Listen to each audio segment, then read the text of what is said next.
দিব ওলাইছো এই মুহূৰ্তৰ এটা অতিকে গুৰুত্বপূৰ্ণ খবৰ। নগৰবিৰাত উৎপতীয়া বান্দৰৰ তাণ্ডৱত বিবুদ্ধিত পৰিছে ৰাইজ। কালুবাৰী গাঁৱত ব্যৱসায়িক ভিত্তিত কৰা বুজন পৰিমাণৰ আলু খেতি বান্দৰে কৰিলে বুন্দামাৰ। চাওক এমূৰৰ পৰা আলুৰ গছবোৰ কিদৰে উভালি টচনচ কৰিলে এজাক বান্দৰে। আজি কিছু বছৰৰে পৰা পোহনীয়া গৰু ছাগলীতকৈ নগৰবিৰাত যথেষ্ট বৃদ্ধি পাইছে বান্দৰৰ সংখ্যা। এক আনুমানিক জৰীপ অনুসৰি অঞ্চলটোত ন্যূনতম 20-30 হাজাৰ হৈছেগৈ বান্দৰৰ সংখ্যা। এই হাৰত বাঢ়ি থাকিলে অচিৰেই এই সংখ্যা যে কেবা লক্ষাধিক হ'ব তাত অকণো সন্দেহ নাই। বৃহত্তৰ নগৰবেৰাৰ প্ৰতিখন হিন্দু গাঁৱতেই আজি বান্দৰৰ ৰাজত্ব। বান্দৰ হেনো উপাস্য, সেয়ে বান্দৰক বহুতেই উৎপাত কৰিলেও কপালকে ধিয়াই আহিছে অতদিনে।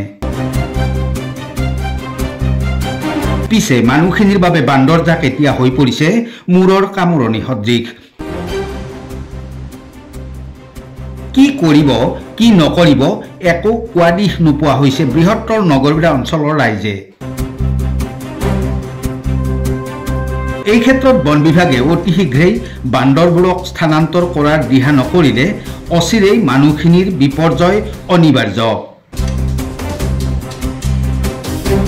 নহলে মাটি জমি মানুহখিনিৰ নামত ম্যাদী বা পঞ্জীয়নহে থাকিব যদিও ভোগ দখল যে বান্দৰেহে কৰিব তাত তিলমানো সন্দেহ নাই।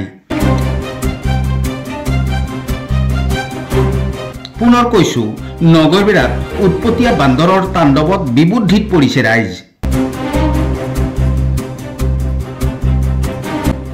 আলুবাৰী গাঁৱত ব্যৱসায়িক ভিত্তিত কৰা বুজন পৰিমাণৰ আলু খেতি বান্দৰে কৰিলে বুন্দামাৰ।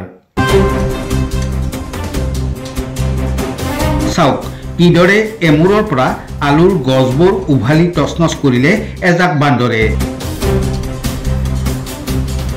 চৰকাৰলৈ বৃহত্তৰ নগৰবিৰা অঞ্চলৰ পৰা বান্দৰ জাকক স্থানান্তৰকৰণৰ দিহা কৰিবলৈ দাবী জনাইছে অঞ্চলবাসী ৰাইজে।